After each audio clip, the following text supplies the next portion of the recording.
Hello everyone, I hope you all are doing great and I welcome you all to my channel Literature Zone, and today we are going to read a very important literary theory which is New Criticism। और ये जो theory है particular ये आपके net examination के perspective से भी काफ़ी इम्पॉर्टेंट है।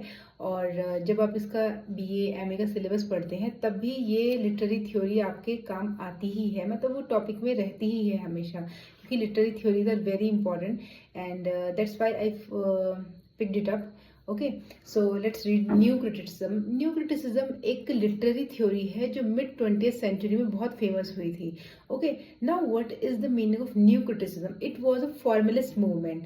फॉर्मलिस्ट मूवमेंट किस तरह से हम इसे कह सकते हैं कि ये वो मूवमेंट था जो टेक्स्ट पर बहुत एम्फेसिस करता था। टेक्स्ट मतलब किसी भी तरह की कोई बुक जो आप पढ़ रहे हैं उस पर बहुत एम्फेसिस करता है, स्पेशली उसके फॉर्म पर। फॉर्म की जब हम बात करते हैं तो that mean the language of the book, the form of the book, the paradox, the irony that contained in the book. Okay, जो भी उसमें बुक की लैंग्वेज है, जो भी उसमें बाकी सब क्रिएटिविटी राइटर ने अपनी यूज की है, उसको हम उसका फॉर्म कहते हैं। ओके, तो let's read certain points of it.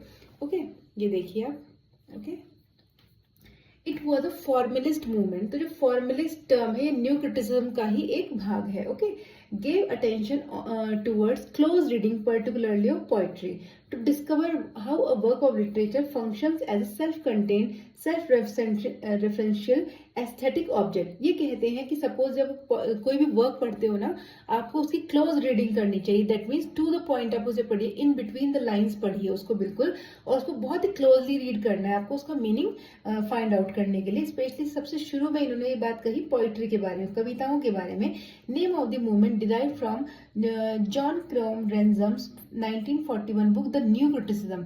John Crowe Ransom की एक बुक थी द न्यू क्रिटिसिज्म, वहां से इस मूवमेंट का नाम लिया गया।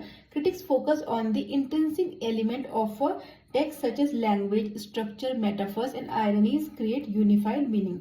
ये कहते हैं जो इसके थ्योरिस्ट हैं कि टेक्स्ट का एक अपना इंट्रिंसिक एलिमेंट होता है जो कि बनता है किससे, उसकी भाषा से, उसके स्ट्रक्चर से, उसमें मेटाफर्स जो यूज किए गए हैं, आयरनी वगैरह, ये सभी टेक्स्ट को उसका अपना एक मीनिंग देते हैं। इसके की एस्पेक्ट्स क्या है? क्लोज रीडिंग, जो मैंने आपको बताया है, क्लोजली रीड किया जाए टेक्स्ट को, है ना, उसका मीनिंग निकालने के लिए जो उसके इंटरनल फीचर्स राइटर ने बनाए हैं।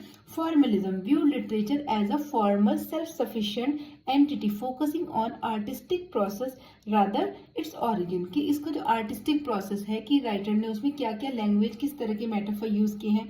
फिर टेक्सचुअल ऑटोनॉमी, कि टेक्स्ट के बाहर कुछ भी नहीं है, सब कुछ आपको टेक्स्ट के अंदर ही मिलेगा। Rejecting external content.